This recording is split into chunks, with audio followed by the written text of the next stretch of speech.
Perpetuation of contempt in perversion and obsessive behavior.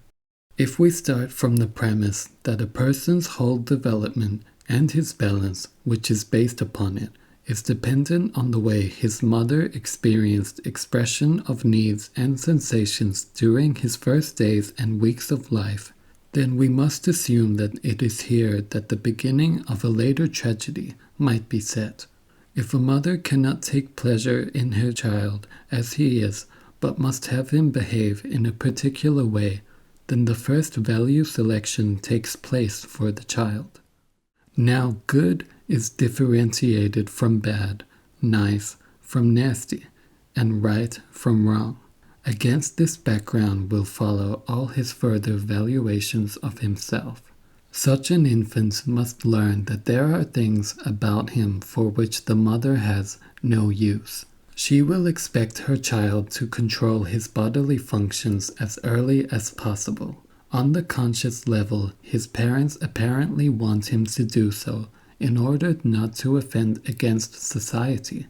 But unconsciously they are protecting their own repression dating from the time when they were themselves small children afraid of offending. Marie Hesse, the mother of the poet and novelist Hermann Hesse, described in her diary how her own will was broken at the age of 4.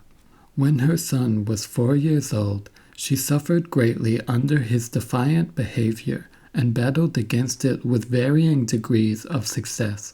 At the age of 15, Hermann Hesse was sent to an institution for the care of epileptics and defectives in Stettin to put an end to his defiance once and for all. In an affecting and angry letter from Stettin, Hesse wrote to his parents, "If I were a bigot and not a human being, I could perhaps hope for your understanding." All the same, his release from the home was made conditional upon his improvement, and so the boy improved. In a later poem dedicated to his parents, denial and idealization are restored. He reproaches himself that it had been his character that had made life so difficult for his parents. Many people suffer all their lives from this oppressive feeling of guilt, the sense of not having lived up to their parents' expectations.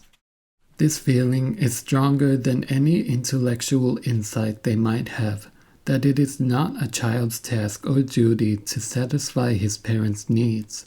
No argument can overcome these guilt feelings, for they have their beginnings in life's earliest period, and from that they derive their intensity and obduracy. They can be resolved only slowly, with the help of a revealing therapy. Probably the greatest of wounds, not to have been loved just as one truly was, cannot heal without the work of mourning.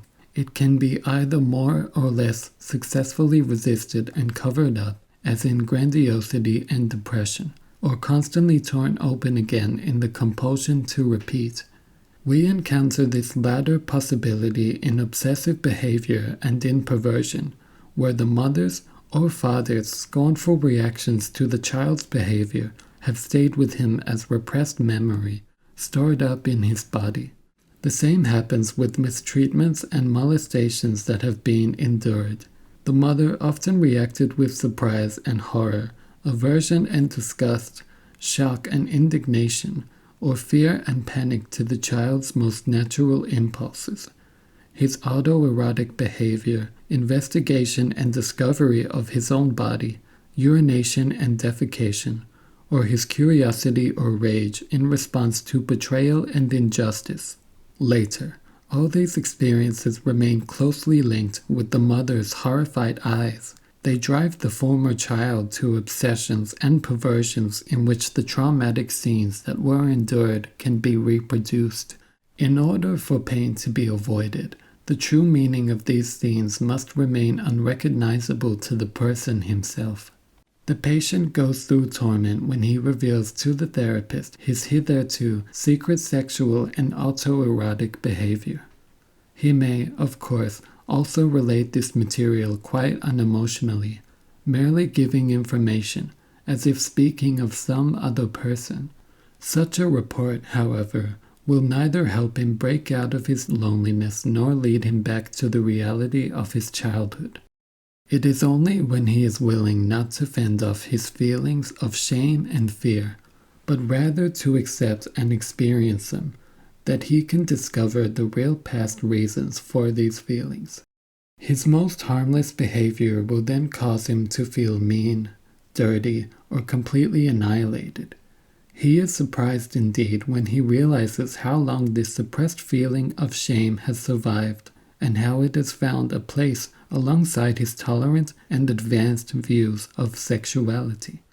These experiences first show the person that his early adaptation by means of splitting was not an expression of cowardice, but that it was really his only chance to survive, to escape his fear of annihilation.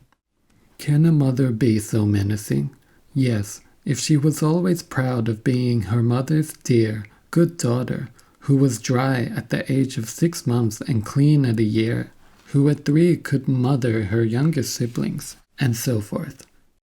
In her own baby, such a mother sees the split off and never experienced part of herself, of whose breakthrough into consciousness she is afraid.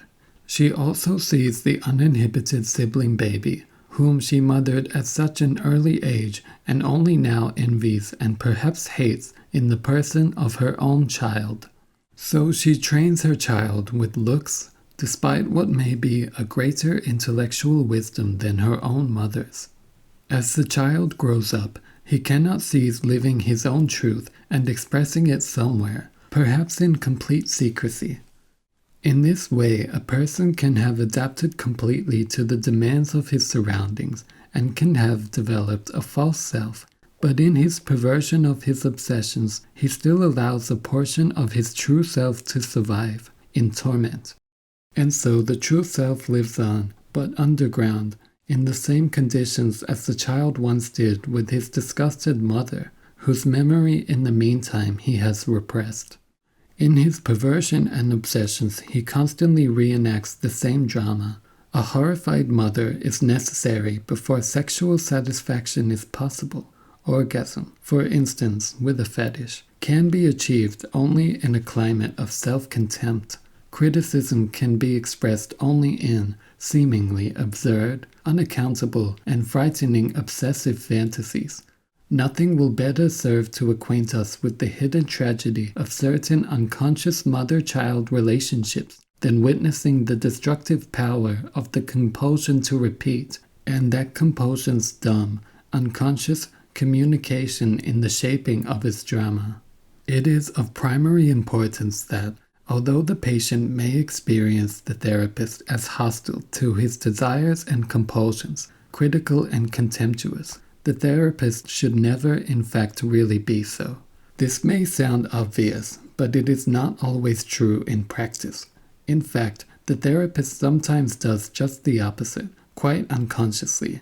Because he fears his own repressed terror, he may be unable to bear being turned into a hostile figure and may demonstrate his tolerance in a way that does not allow the child's fear and confusion to come up in the patient.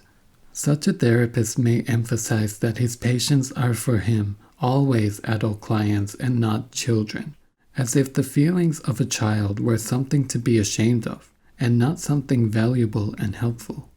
Occasionally one hears similar remarks about sickness. When a therapist is eager to consider his patients as healthy as possible, he may warn them against dangerous regression, as if sickness were not sometimes the only possible way of expressing the person's plight.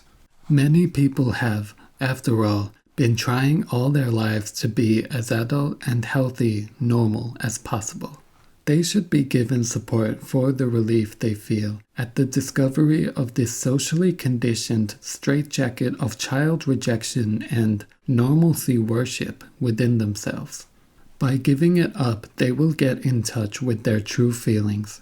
This is one of the reasons I prefer to use the word patient instead of client, which is more frequently used by therapists today. It was not until I experienced myself as a patient, as a suffering person, that I could find my way out of the trap of repression and help myself, as the client of, seemingly, good therapists. I could find only their knowledge, something which was of no help at all in my quest for healing. Mark, 32, who suffered under his perversion and constantly feared the rejection of others, bore within himself the unconscious memory of his mother's rejection. Without knowing why, he was compelled to do things that his social circle and society in general disapprove of and despise, although he feared the punishment he was provoking. If society were suddenly to have honored his form of perversion, as happens in certain circles, he would perhaps have had to change his compulsion, but that would never have freed him. What he was compelled to seek was not permission to use one or another fetish, but, with the hope of a better outcome, his mother's disgusted and horrified eyes.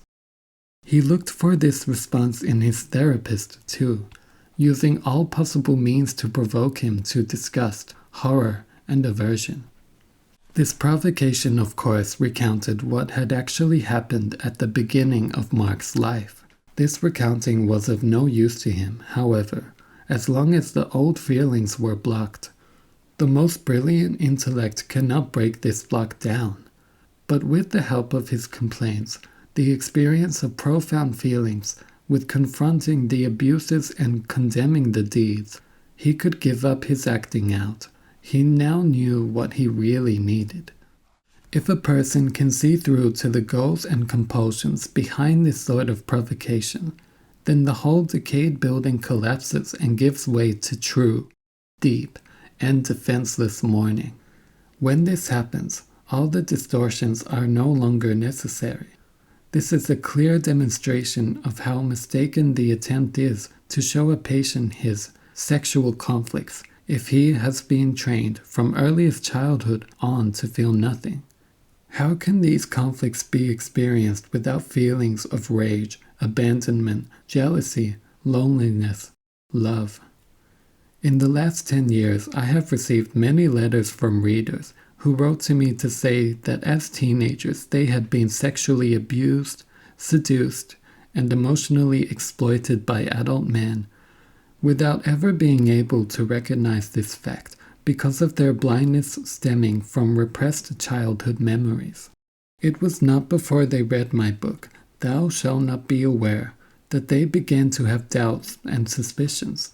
For the first time in their lives, they dared to question the behavior of their perpetrators. The idea that they had been betrayed, that their longing for love and affection had been exploited, never before occurred to them because they were unable to feel. The only path available to them was to idealize the seducer, the big friend, savior, teacher, master, and to become addicted to a special form of sexual behavior, or to drugs, or to both. Struggling for social acceptance of special forms of addictions, sexual and non-sexual, is one of the many ways to avoid confrontation with our own history. There are many people whose needs for protection, care, and tenderness, whose unmet longing for love were very early sexualized, and who lived their lives with various sexual fixations without ever having faced their history. They join groups, accept uncritically theories that confirm their fixations, and pretend to share with others scientific knowledge while they unconsciously disguise their own repressed history. As long as they do, they damage others in the same way that they have been damaged, without any remorse. I think that the future, the therapy, of these people and their victims is jeopardized by every kind of ideology. They should rather be informed that it is possible to discover one's history, to work it through, and to liberate oneself from fixations that can be destructive for oneself and others. It is very striking to see how often a sexual addiction ceases when the patient begins to experience his own feelings and can recognize his true needs. The following quote is taken from a report about St. Pauli, Hamburg's red light district, that appeared in the German magazine Stern, June 8, 1978. You experience the masculine dream as seductive as it is absurd. of being coddled by women like a baby and at the same time commanding them like a pasha. This dream is in fact not absurd. It arises from the infant's most genuine and legitimate needs.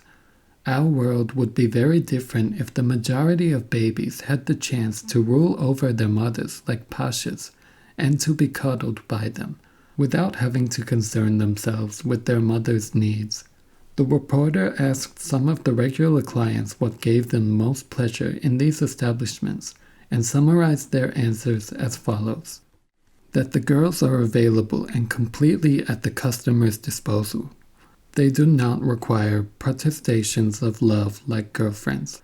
There are no obligations, psychological dramas, or pangs of conscience when desire has passed.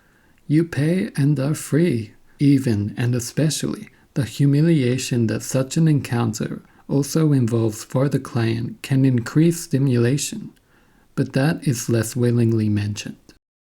The humiliation, self-disgust, and self-contempt triggered the past situation through the compulsion to repeat produce the same tragic conditions for pleasure. Seen in this way, the compulsion to repeat is a great opportunity. It can be resolved when the feelings in the present situation can be felt and clarified. If no use is made of this opportunity, if its message is ignored, the compulsion to repeat will continue without abating for the person's entire lifetime, although its form may change.